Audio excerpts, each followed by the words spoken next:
Hi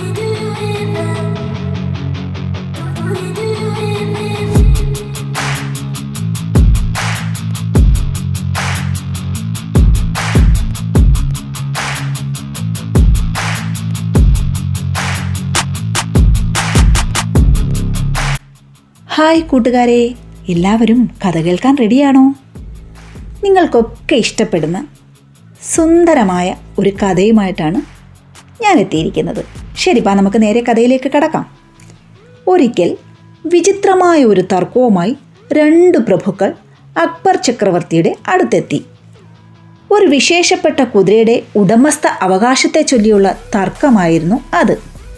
പ്രത്യേക ജനസിൽപ്പെട്ട ആ കുതിരയെ താൻ പേർഷ്യയിൽ നിന്നും വരുത്തിയതാണെന്നും അതിനെ മറ്റേയാൾ മോഷ്ടിച്ച് കൈക്കലാക്കിയെന്നുമാണ് ആദ്യത്തെ പ്രഭു പരാതി പറഞ്ഞത്.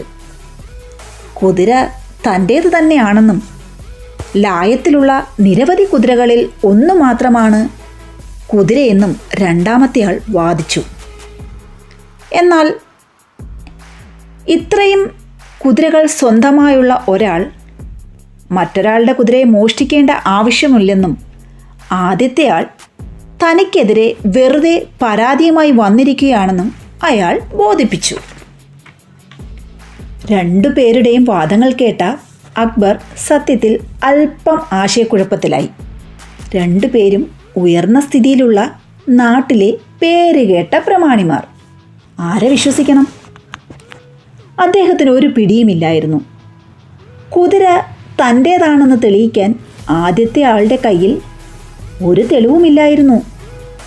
ഉടൻ തന്നെ അക്ബർ ആ പരാതി ബീർബലിനെ ഏൽപ്പിച്ചു. ബീർബൽ അതിന് പരിഹാരം കാണുമെന്ന് അക്ബറിന് ഉറപ്പായിരുന്നു. ബീർബൽ രണ്ടുപേരുടെയും വാദമുഖങ്ങൾ കേട്ടു. കുറച്ചു നേരം ചിന്തിച്ച ശേഷം ബീർബൽ പറഞ്ഞു, എന്തായാലും നിങ്ങൾ രണ്ടുപേരും ഇപ്പോൾ തിരികെ പോയി നാളെ രാവിലെ വരൂ. പിന്നെ എനിക്ക് ഈ കുതിരയെ ഒന്ന് കാണണം. അതിനെയും കൊണ്ട് വരാനുള്ള ഏർപ്പാട് ചെയ്യൂ. പിറ്റേ ദിവസം രാവിലെ രണ്ടുപേരും ബീർബലിൻ്റെ അടുത്തെത്തി. കുതിരയെയും നേരത്തെ തന്നെ അവിടെ എത്തിച്ചിട്ടുണ്ടായിരുന്നു. ബീർബൽ കുതിരയുടെ അടുത്ത് ചെന്ന് അതിനെ വിശദമായി പരിശോധിച്ചു. അതിനുശേഷം രണ്ടാമത്തെ ആളുടെ അടുത്തെത്തി ഇങ്ങനെ ചോദിച്ചു, എത്ര വർഷമായി നിങ്ങൾ ഈ കുതിരയെ വാങ്ങിയിട്ട്? ഞാനിതിനെ കുറേ വർഷങ്ങൾക്ക് മുൻപ് വാങ്ങിയതാണ്, അയാൾ മറുപടി നൽകി.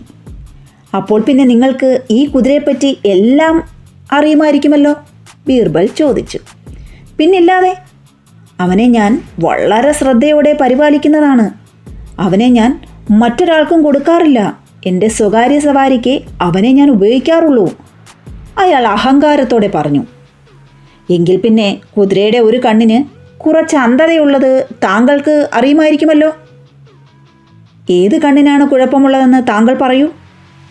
വലതു കണ്ണിനോ അതോ ഇടതു കണ്ണിനോ? ബീർബൽ ചോദിച്ചു. അയാൾ കുറച്ചു സമയം ഒന്നും മിണ്ടാതെ നിന്നു. അപ്രതീക്ഷിതമായ ആ ചോദ്യത്തിന് മറുപടി പറയാൻ അയാൾ ഒന്നും മടിച്ചു. പിന്നെ ദൂരെ കെട്ടിയിട്ടിരിക്കുന്ന കുതിരയെ ഒന്ന് അയാൾ നോക്കിക്കൊണ്ട് പറഞ്ഞു, അത് പിന്നെ വലതു കണ്ണിന്. ബീർബൽ കുതിരയെ അടുത്തേക്ക് കൊണ്ടുവന്നു. എന്നിട്ട് അതിനെ അയാളുടെ അഭിമുഖമായി നിർത്തി. വലതു കണ്ണിനോ? താങ്കൾക്ക് ഉറപ്പാണോ? ബീർബൽ ഒരു കുസൃതി ചിരിയോടെ ചോദിച്ചു. കുതിരയുടെ ഒരു കുഴപ്പവുമില്ലാത്ത വലത്തെ കണ്ണിലേക്ക് നോക്കിക്കൊണ്ട് അയാൾ പെട്ടെന്ന് പറഞ്ഞു, അല്ല ഹുസൂർ, ഉദ്ദേശിച്ചത് ഞാൻ എൻ്റെ വലതു വശത്തെ കണ്ണിനെയാണ്, അതായത് കുതിരയുടെ ഇടത് കണ്ണിനാണ് കുഴപ്പം. ബീർബൽ കുതിരയുടെ ഇടത്തെ കണ്ണ് അയാൾ കാണത്തക്ക വിധം അതിനെ നിർത്തി. കുതിരയുടെ രണ്ട് കണ്ണിനും ഒരു കുഴപ്പവുമില്ലായിരുന്നു. എല്ലാവർക്കും സത്യം ബോധ്യപ്പെട്ടു. തെറ്റുകാരനായ വ്യക്തി ബീർബലിനോട് മാപ്പ് ചോദിച്ചു. എന്നാൽ അയാളെ അങ്ങനെ വെറുതെ വിടാൻ ബീർബൽ തയ്യാറല്ലായിരുന്നു. നല്ലൊരു തുക കുതിരയുടെ യഥാർത്ഥ ഉടമസ്ഥനും മറ്റൊരു കനത്ത തുക ഖജനാവിലേക്ക് പിഴയായും അടയ്ക്കാൻ ബീർബൽ ഉത്തരവിട്ടു. കൂട്ടുകാർക്കൊക്കെ കഥ ഇഷ്ടപ്പെട്ടോ? ശരി, വീണ്ടും അടുത്ത കഥയുമായി ഉടനെ വരാം.